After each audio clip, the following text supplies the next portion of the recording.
Poliisi ekutte abantu basatu bajjambeko mu kulonzera ku kyaviddeko omuwala Diana Namulinde abasinga gwe badde bamanyi nga Diana Skies ku mukutu gwa TikTok eyatiddwa.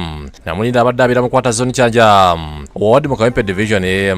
Bino mbikugambye n'ennyange zingambye kendi kumenya omutima zisanze netwekola bizukusiza lubaale. Nze nina gayi wange tubeerawo kamooca kisenge ddiro no kisenge ddiro siba tutte wala.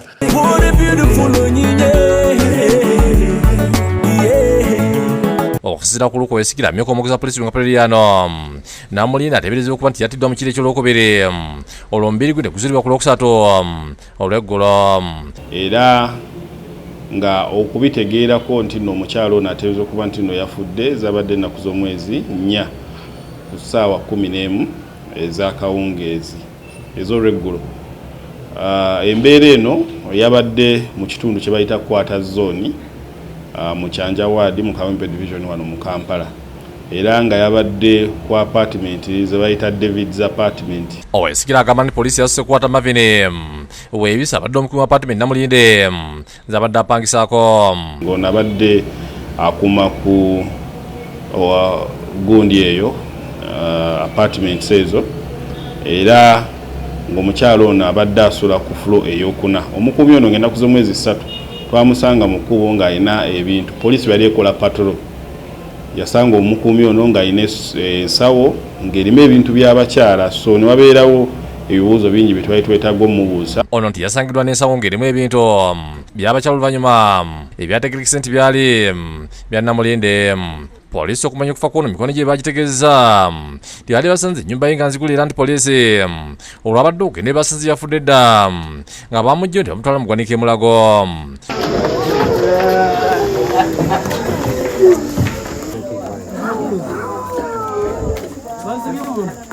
Mbala bakwatiddwa kuliko Jewero Bwambali abadde alabira ekifo ekyo Namulinde wabadde abeera ku St. Joseph Water abadde alabira ekizimbe ekiriranyewo.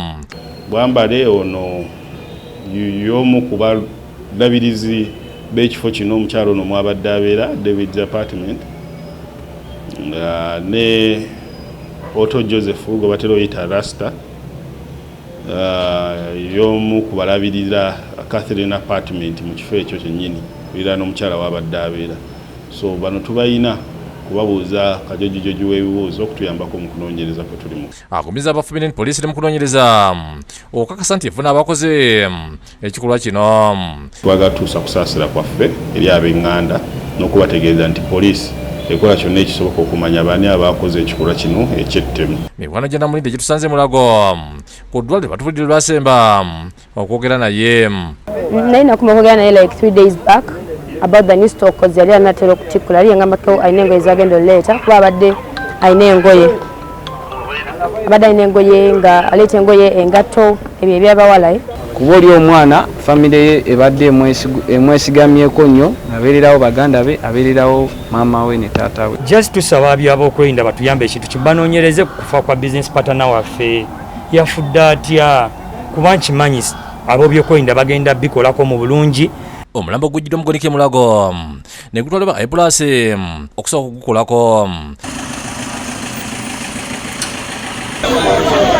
Eno gye bagujja okugutwala maka g'abakadde be ennansana gye bakumye olumbe.